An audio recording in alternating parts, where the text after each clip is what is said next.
Un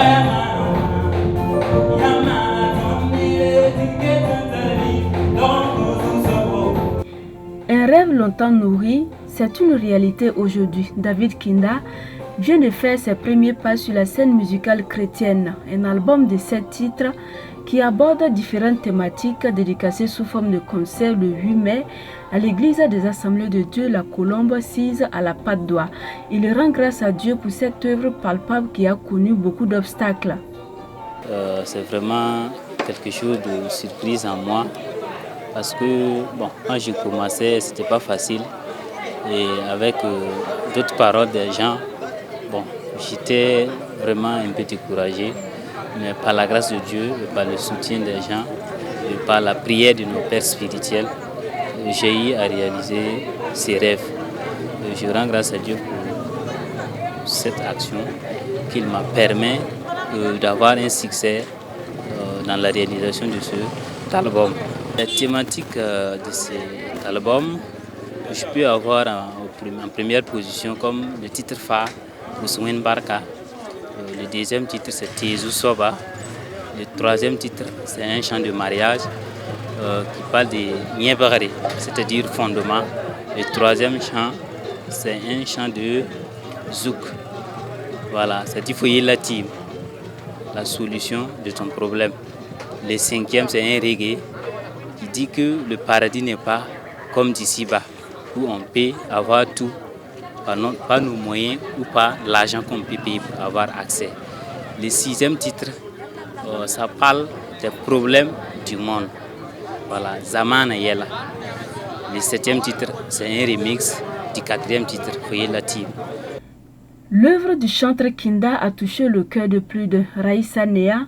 N'a pas hésité un seul instant d'accompagner le chanteur dans la concrétisation de son rêve car, dit-elle, elle a cru en lui. C'est un jeune qui m'a vraiment impressionnée dès les premiers instants que je l'ai vu. Donc il était vraiment engagé, très très engagé pour le Seigneur, pour le service du Seigneur. Voilà pourquoi quand il m'a choisi comme marraine, je n'ai vraiment pas hésité. Il continue vraiment avec le Seigneur. Il maintienne cette relation avec le Seigneur, il ne s'éloigne jamais et qu'il laisse toujours inspiré par le Saint-Esprit.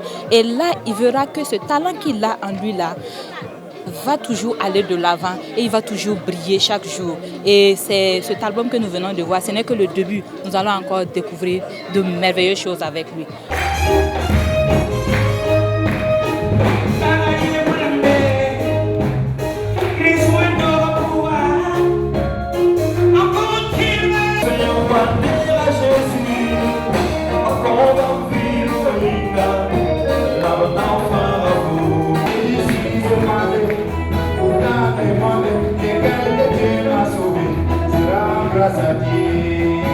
Les dévanciers dans le domaine de la musique chrétienne non plus n'ont pas manqué de soutenir leur filleul. Je voudrais bénir le Seigneur pour la vie de son serviteur qui est David Kinda et je le félicite pour l'œuvre abattue.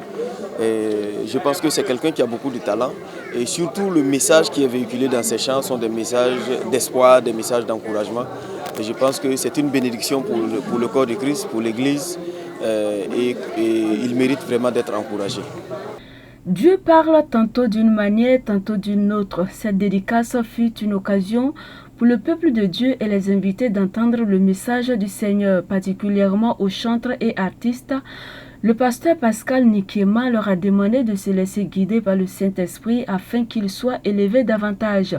Né à Gelkoto dans la province de San Matenga, c'est en classe de seconde que David Kinda a nourri cette ambition aujourd'hui devenue concrète. Son désir, c'est que le Seigneur le soutienne davantage à réaliser les clips de cet album. Cependant, il encourage tous ceux qui ont des talents à le mettre au service du Seigneur.